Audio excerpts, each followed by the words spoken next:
Hello and welcome to the programme which looks at the Holy Land. I am Paul Calvert. Psalm 140 verse 13 from the New King James Bible says this: Surely the righteous shall give thanks to your name, the upright shall dwell in your presence. I'm with Dr. Leon Meijer from Christians for Israel International. Now, Dr. Leon, what is Christians for Israel International? Well, Christians for Israel is an organization which started about 45 years ago in the Netherlands by a businessman who sold his business and then started a foundation and helping to help Christians understand that when the Bible talks about Israel, it means Israel. It doesn't mean the church. And the work grew, and now we have about branches in 40 different countries all over the world. Wow, so you spread over quite a lot. How many supporters do you have? Well, it depends. So it depends on the country. Like here in Holland, I think it's about 200,000 or something. Germany, the same. Austria, I think a little bit less. It's a smaller country. But we are also in New Zealand, Australia, Laos, Philippines, India. So all in all, it's an estimated guess, 500,000, a million people. And what sort of things do you do as an organization?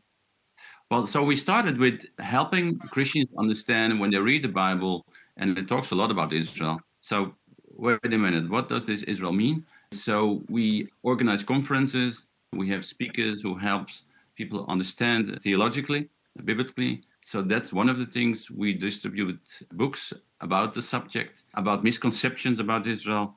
And then, we are on social media, YouTube, Instagram, these kind of things. And then, when people start to understand what it is about Israel, it's about God's faithfulness. We're not the ones running around with stars of David in our eyes, but it says something about the God who we are serving as Christians. He's a faithful God also to me. Just, if I look how he is still faithful to his people, Israel, he is the God who is also faithful to me. So when people start to understand that, they have a tendency to get involved. So prayer for Israel and prayer for the Jewish people. And usually they want to add something, to do something. So we sponsor projects both in Israel, a humanitarian project like a soup kitchen or a children's home, but also Aliyah, the return of the Jews.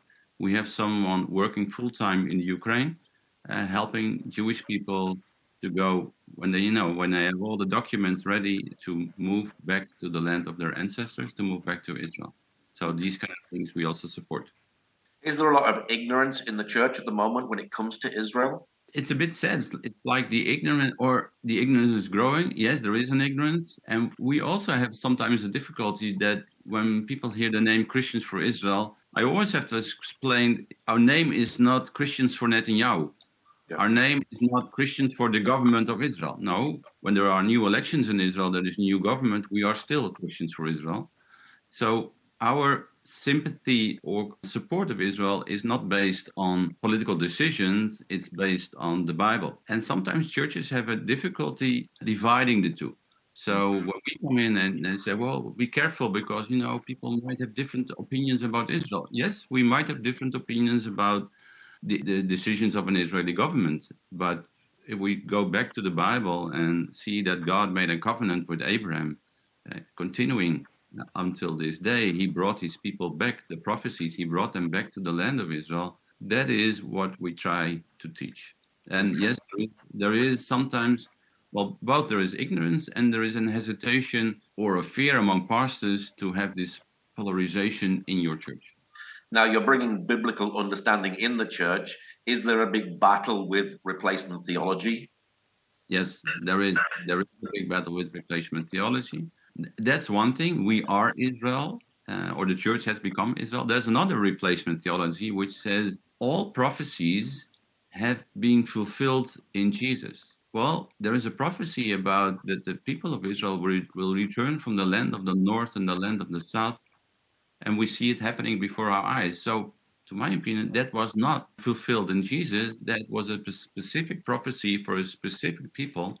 And we see God dealing through history with his people. So we're seeing prophecy being fulfilled today because we're seeing a rise in anti-Semitism, which is causing the Jews to want to come back to Israel from the north, the south, the east, and the west. The Bible says that he will send out fishermen and in the later days, hunters. So fishermen is collecting the people who come back, and sometimes we see the hunters coming, chasing the people back to Israel. So yes, the rising anti-Semitism might be a sign of hunters on the rise. Yeah. No, I'm not pinpointing this is it and this is it. Yeah. We read the Bible and we look to the context, we look to society today and say, well, I get the feeling that it's happening. Yeah. Now you're based in the Netherlands. How big a problem is anti-Semitism in the Netherlands? We saw the Israeli soccer fans being attacked in Amsterdam. So how big of a problem is anti-Semitism where you're at? It is a growing problem. And if I talk to Jewish friends, I'm wearing a Star of David around my neck. But I know my Jewish friends are not doing it anymore because they could be harassed in the train or in the bus. They don't wear the kippah. They wear a baseball cap because it's not safe to go on the streets with your kippah, especially in Amsterdam or the big cities. And it has, since the 7th of October, it was there. And, we shouldn't ignore that it was there already. But after the 7th of October 23, it really increased and increased. So it's on the rise. And sometimes when I talk to friends and I talk to people from Israel, they say, well, it's because of the Muslim immigration you have in your country. Well, yes, that it's also being spread by radical Muslims. But not only that, we see it very much on the left politics.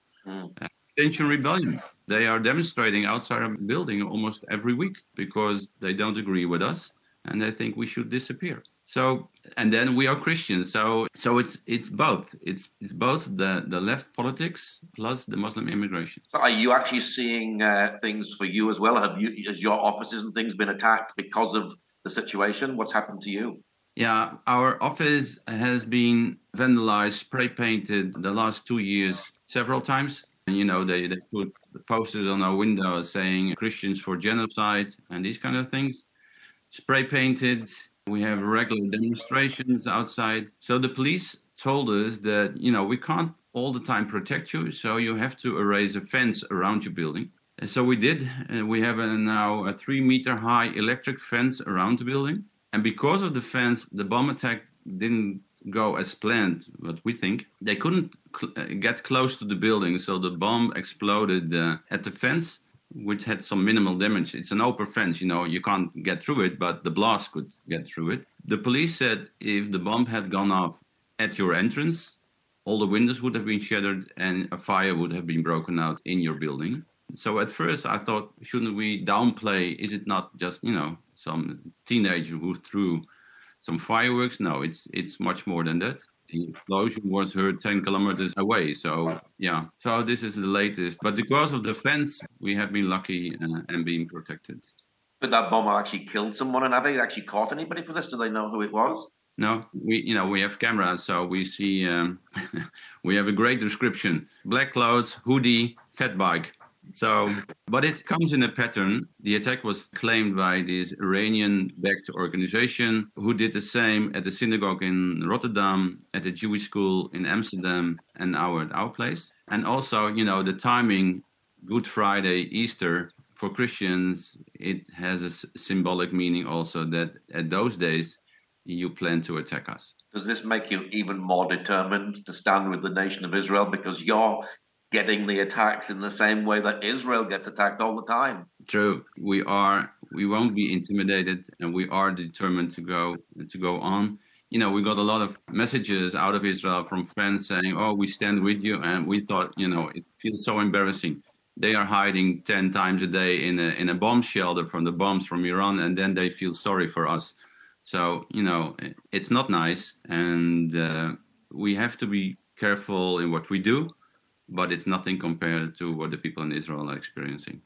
So have you actually changed sort of your movements and things like this because of this? What's happening is we have a lot of events outside of our building, in church building. We rent halls for concerts, for lectures, and each time we decide, well, do we need security at this event, or what kind of level of security? So yes, that's something we have to take into account. And also what's happening is that maybe because of what happened, then sometimes churches says, well, we cancel your event because we don't want to get any of those things happening on our premises. So we are affected in this way, and we have to take care.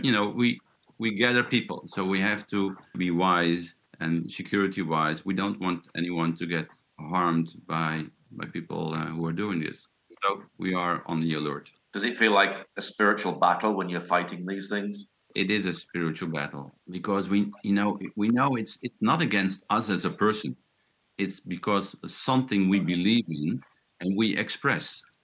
So wait a minute, why do we bother Iran?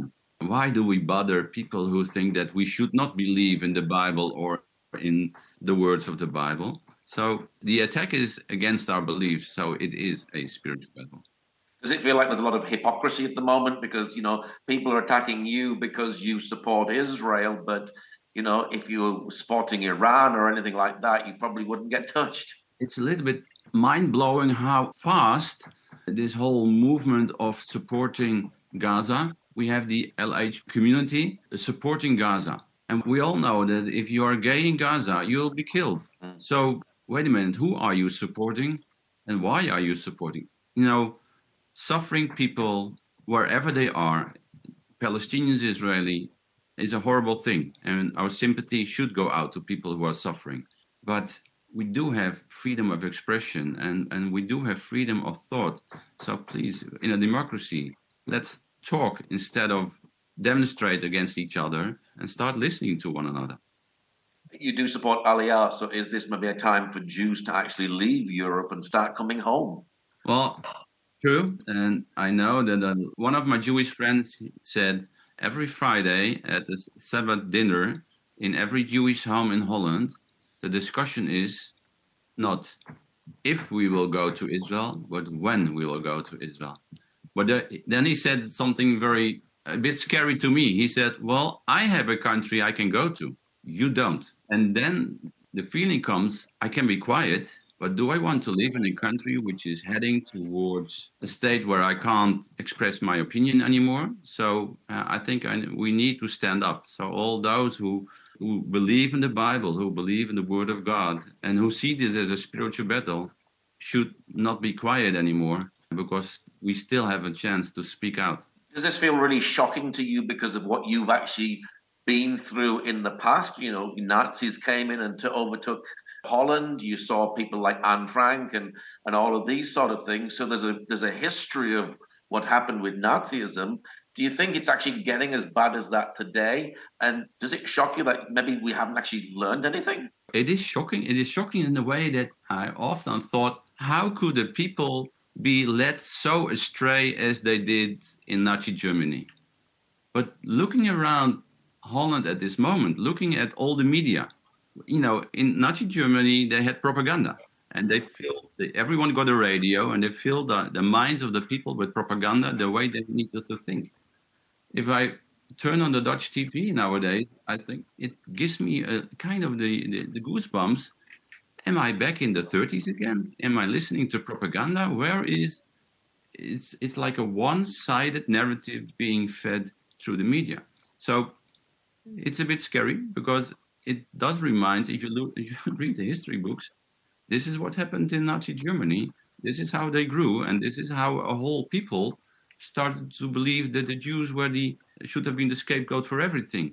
Well, it seems as if we are heading to that direction again. And maybe they won't say the Jews are the problem, but they do say Israel is the problem of all the problems in the world. And Zionism as well, they say. Zionism, yeah. Someone told me, he said, it's like if you distinguish between Jews and Zionism, and you said, no, I'm not against Jews, I'm against Zionism. It's like a homeless guy said, I have sympathy for the homeless guy, but as soon as he gets a house, I don't have any sympathy with him anymore. Yeah. Well, this is why, I'm in favor of the Jews, but as soon as he wants to have a country, I'm against him. Now, you support projects in Israel. Tell us about some of the projects that you're supporting in Israel. Well, we support a soup kitchen in Jerusalem. So that's for the people who are having a hard time financially. So they will get food.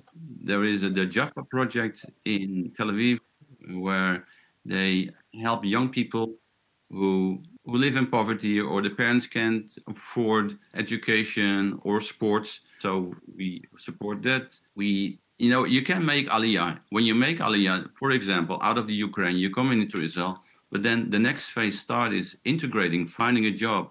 We support the project which is called First Home in the Homeland.